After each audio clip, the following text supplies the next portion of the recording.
Hi, hello, friends. Welcome back to Night Court Narrative. I am Elvish. I hope you are doing fantastic today.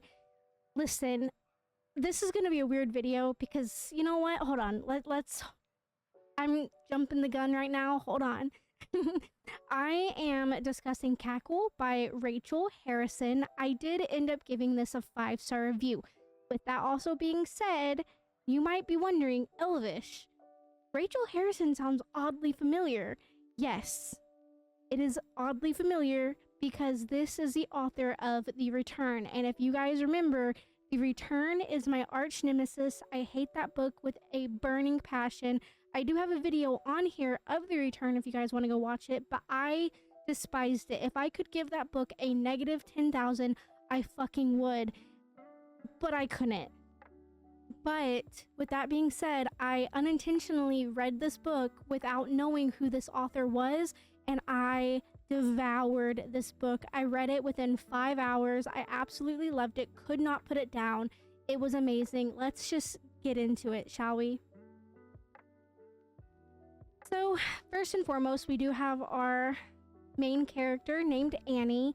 She unfortunately ends up going through a breakup, so she moves to this quaint little town where she is a newbie, honestly. She meets a lot of the townsfolk. She ends up meeting someone named Sophie, who we later find out is a witch. Honestly, Sophie gets kind of weird, tension gets weird, and yeah, that's literally what the book is about. I know that's nothing to go off of, but that's literally what the book is about. Our main character, Annie, as I mentioned, now mind you, this is gonna sound like I'm shitting on the book. I gave this book a 5-star. I really loved this book, but now because I loved it so much, I'm gonna critique it. But I'm not critiquing it because it was bad. I'm critiquing it because it made me think and it made me feel. Does that make sense? So Annie, our main character, she is so fucking clueless and she lacks every bit of self-esteem. She is giving very much pushover, if that makes sense. She is literally a 30-year-old woman with the self-esteem of a prepubescent 10-year-old child. And, you know, she goes through this breakup with Sam. Sam? Is his name Sam? Yes. She literally goes through this breakup with Sam. She comes to this little town and she's like, I don't want to be single. I need a partner. I need love. I need companionship. I need this. I need that. I am helpless. I am hopeless. And then finally, halfway through the book, we get an opportunity to go on this double date with, I think it's like the assistant principal or something, and her husband, and then this guy named Ralph. Mind you, Ralph is a sleazebag. We don't like Ralph. Ralph is... No, not Ralph. How fucking dare I? His name is Pascal. Ralph, I'm sorry. Forgive. I will go into detail about that, but his name is Pascal. He's a fucking sleazeball. We don't fucking like him. He's boring. He has no personality, absolutely zero characteristics about himself that actually, like, bounce out about him. He is absolutely fucking dreadful. And before we meet Pascal, though, like, literally what I just said, the main character is like, man, I need companionship. I need this. I need that. Blah, blah, blah, blah, blah. But then as soon as she's met with this double date, she's like, oh, I don't want to go. Oh, this is the worst. I need to find anything and every reason to skip out because I don't want to go. Blah, blah, blah. But I'm just like, bro, like, you literally are over here bitching and moaning the entire book about how you're, like, so fucking lonely and shit. And now when an opportunity slaps you in the face, you're like, I don't want it. Okay, whatever. But Pascal did end up being a sleazeball. I think his name is Ben. The other, like, the double dater's husband, he was absolutely fucking atrocious. So much to the point where Annie even, like, made him basically, like, cough up bones and blood and shit. It was Fantismo. We liked it. 10 out of 10. But it's just like, I don't understand. Like, she lacked, and when I literally mean lacked, she literally lacked every bit of self esteem, self anything, like self-loves, mentally, anything you could possibly think of, she lacked it. It was fucking horrible. 10 out of 10, did not recommend. What the fuck ever. And then going off of my very horrific like misspoken part, Ralph is this gorgeous, beautiful little spider. Mind you, I hate spiders with a passion, but he is this tiny little spider. He is precious baby number one. I will never in my entire life ever love a spider that is not Ralph. I will protect this little baby with my fucking life. There was even a point in the book where Annie said or did something, I can't necessarily remember off the top of my head right now, but she did something as far as like cut her hair. I think she cut her hair, and then she turned to Ralph. She's like, what do you think? And she literally said that Ralph put his little arms up to cover his like face to look like he was doing the Home Alone like shocked face, and like my heart combusts into like 2,000 fucking pieces, and I fell so much in love with him. I don't like spiders. I need to preface that so much. I hate spiders, but oh my god. And then we have Sophie. Sophie started off, she is the side character. She is absolutely fantastic. I really love how her character was written. She was written very, very well, despite me hating the return and me. I did kind of go back on my word a little bit, because in the return I said that this author had horrific writing styles. I hated her descriptive words. I hated absolutely everything about it. But this book was literally night and day. The descriptions in this book was absolutely amazing. The writing style was so refreshing, and it felt new, and it was cozy, and I just loved every bit of like the way that she wrote. And I loved the way that she wrote separate characters. It didn't matter how many characters we had, they all had their own distinct personality, and it really brought the book to life. It definitely gave the book, like Annie, for example, she was more of the pushover, the soft-spoken, the cowardly. But then we have Sophie, which is the deep, mother-esque, old, ancient, like, you know, kind of serious vibe. And then we have, I don't know why I want to call him Greg, but we have the cafe guy. He's very broody, he's very angsty, he's very monotoned and also serious. And so everyone had their own distinct personalities and their way of speaking. You could easily tell, even without the author having to say who it is, you could tell the difference between Sophie and Annie at any point in the book without it having to be disclosed, because they have such different monologue and different characteristics about them that made them both unique characters on their own. And that was very, very special to read. I really enjoyed that 1000%. Sophie did start off by being super weird and obviously suspicious. She did say some things that kind of hinted towards her being a little older. Her house is older. She has mentioned how she has animals come in to clean while she sings to them, how she hasn't had company or something for over 90 years and some shit like that. So she did hint towards a lot of supernatural stuff happening, but of course Annie is la da da da da, I hear nothing. And it kind of like, I don't know, it kind of like rubbed me a little wrong, because I'm like, bro, you literally possibly have danger. Literally, like, you just moved here. You are in a deep, dark forest with absolutely no hope or light of getting out of here. You are in a random person's home that is literally basically saying that she will feed on you. And you are just like, cool. So, friends. But like, I really loved the way that Sophie was written, and I know I've already said that, but Sophie gave very much other mother vibes from Coraline. And if you've never seen Coraline or you have no idea what I'm talking about, that makes no sense to you. But the entire book was, Sophie wise, was written to be other mother, in my personal opinion.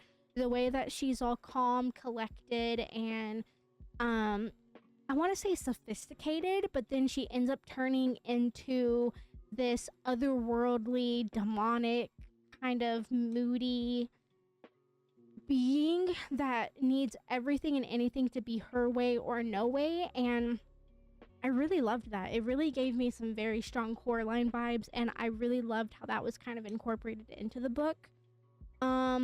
We even have some ghostly figures. We have ghostly figures that taunt and attack Annie. I know there was one scene specifically where Annie was swimming while Sophie was reading. Mind you, Sophie pulled this book out of quite literal thin air, and Annie was like, dope.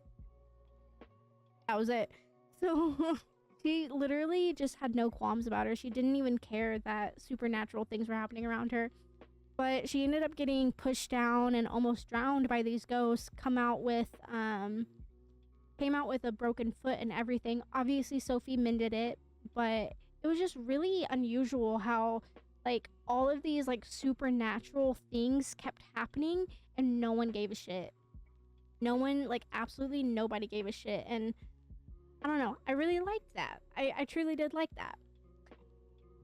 One of the things that did kind of not rub me wrong as in like the book was bad, but it rubbed me wrong because Sophie becomes super aggressive the first time. This is the first time that anything that kind of remotely hinted that wasn't going Sophie's way made Sophie become aggressive.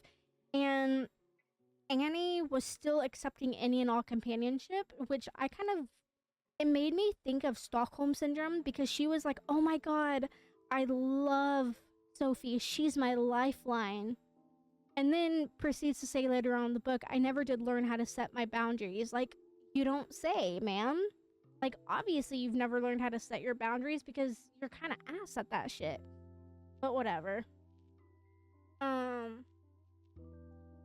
Yeah, there's some cool things happening. Obviously the figures, the shadows, which end up being ghosts. We have widening staircases. We have glasses appearing, books appearing, bones appearing. We have a lot of supernatural stuff. So this book was really cozy. It was a cozy small town. It gave a lot of spooky vibes. I hate to say this, but very joyful writing. This definitely set me up for really good like spoopy vibes. I'm definitely ready for Halloween now after this book. But no, Annie does everything to resist the urge to message her ex-boyfriend Sam, but then spends every waking moment overbearing, with her overbearing attachment to Sophie. She's like, I don't want to message him because I need to be single and I need to be alone, but I need companionship, so I'm gonna be strong and I'm gonna be alone.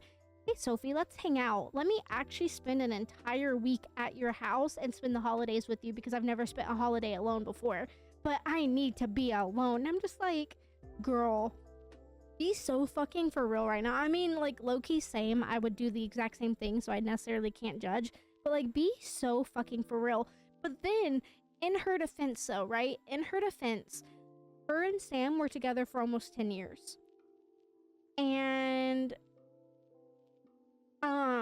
he literally had a brand new girlfriend within the first 5 months. You cannot tell me that you've been with your significant other for almost 10 years and you get a girlfriend after 5 months. You can't tell me that that wasn't already planned. This motherfucker was already cheating on her. He just didn't want to come out and say it. So listen, I'm hard stuck on that. I really do think that he was already like cheating and shit.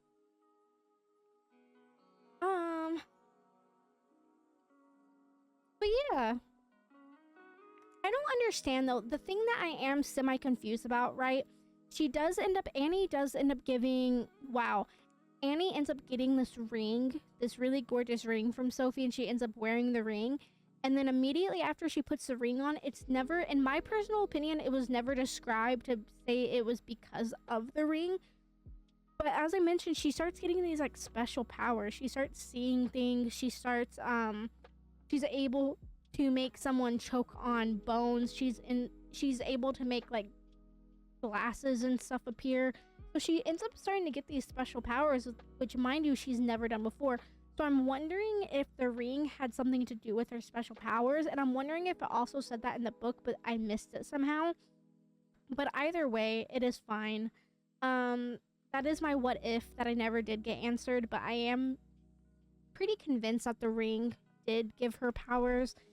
And the only thing else that I will say, I know that I am all over the place. Like, if you watch the other videos, when do you guys ever see me like go full force? Like, I'm passionate about this book. Like, this book was so good. She did end up messaging Sam towards the end, and she was like, oh my god, I miss you. And he's like, oh my god, I miss you. And I'm just like over here fucking in the corner barfing my guts out. It's fine, don't worry about it, I'm fine. But then they end up meeting up, and they end up like, she makes him cookies. He ends up attempting to like grope her, and she's just like, bro, like, you literally have no appreciation for me. Like, literally nothing has changed. And so she ends up discovering that he never actually broke up with his new girlfriend. Mind you, they've been together for almost a year now.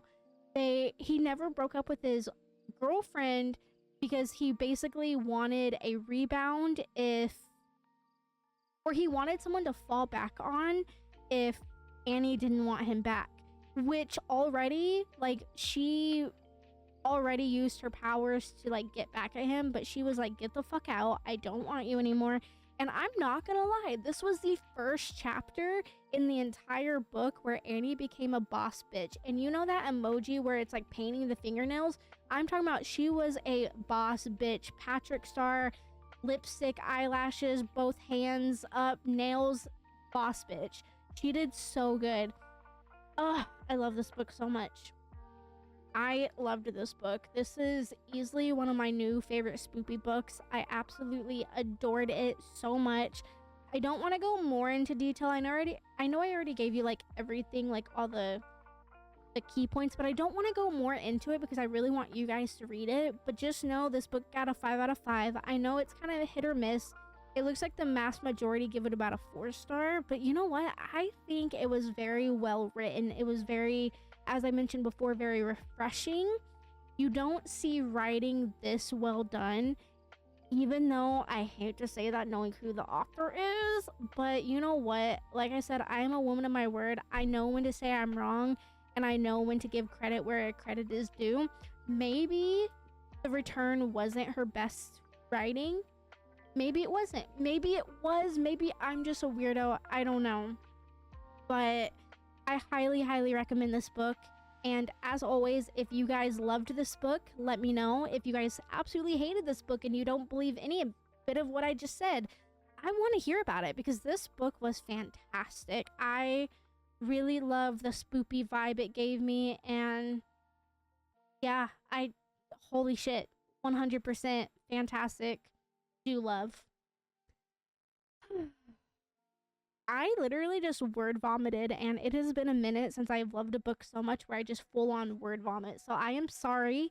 That was probably chaotic, and y'all probably understood absolutely none of that.